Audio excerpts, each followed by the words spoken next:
When I first heard that Thor Ragnarok was going to be the funniest movie ever, I thought to myself, what a dumb fucking idea. Thor, the most serious guy of the Avengers, becomes a fucking comic? So going into this movie, I prepared myself for disappointment, and that's why I was blown away by just how amazing this movie is. Don't get me wrong, there are a few moments when a dramatic scene is ruined by a corny joke that doesn't land, but the comedy in the movie doesn't feel like it's shoehorned in, at least not all of it. The comedy in Thor 2 feels like it's strangling the movie, just not even allowing it to breathe. Your brother's not coming, is he? Loki is dead. Oh, thank God. Fuck you. But the comedy in Thor 3 feels more like a supplement to the story. What I was afraid of most was Thor's character. I was afraid that he would be turned into some snarky bastard that can't stop throwing one-liners.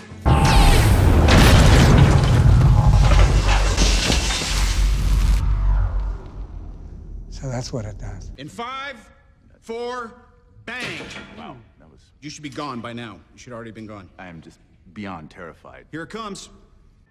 This usually works. Well, performance issues, you know, it's not uncommon. 1 out of 5. Okay, that glass is probably 8 inches thick.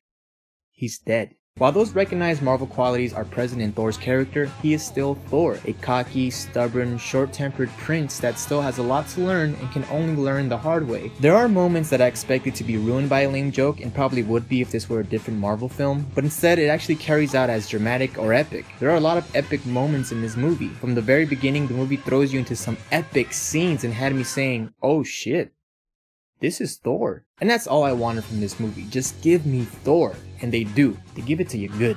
Including Hulk also had me wondering how they would make his character work, and again, I was pleasantly surprised with how they handled the Hulk in this movie. They managed to make his scenes hilarious while never betraying the character. Most of it is funny, but even he has some real moments in the film, and I'm glad the director respected that. Also, this movie is violent as fuck. It probably is the most violent MCU film since The Winter Soldier.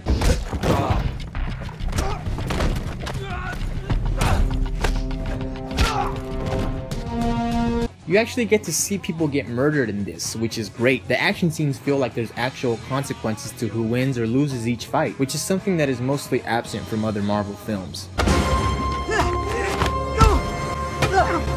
We're still friends, right? Depends on how hard you hit me. There are some very tragic events that happen that are definitely worth mentioning, but the characters it affects don't even give a shit, and that's when you get that lame Marvel joke thrown at you.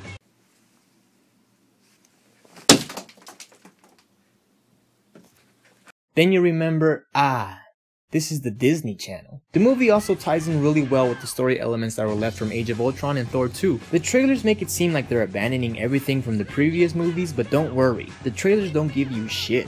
Good job, marketing team. If you don't like superhero films at all, if seeing CGI just pisses you off, then this movie probably won't change your mind. We've come so far into the Marvel universe that if you haven't seen the Avengers or Thor 2, you will be completely fucking lost in this film, which I think is both a good and bad thing. For nerds like me, it's awesome to see how they continue the epic of the Marvel universe, but long gone are the days in which a non-fan can just watch a superhero movie and not need to watch the ones before it to understand what's going on. But give it a shot, the comedy is universal. I also have to mention that if the movie wasn't so comedic, it would be a lot more dynamic. While the comedy is mostly well written, it does kind of limit the movie from being more than it could be. If you've seen any Marvel film, you know exactly what I'm talking about. What I love most about this movie is that there's an actual arc. Characters actually grow throughout this movie. This movie is not just filler while we wait for Infinity War. Wow. To sum it up, guys, this is a Marvel film, aka a comedy, but with some epic badass moments that will please any action movie fan. This is definitely one of the most solid entries in Phase 3 of the MCU. Because of that, I'm giving it 8 Hulks out of 10 Thors. Alright guys, later!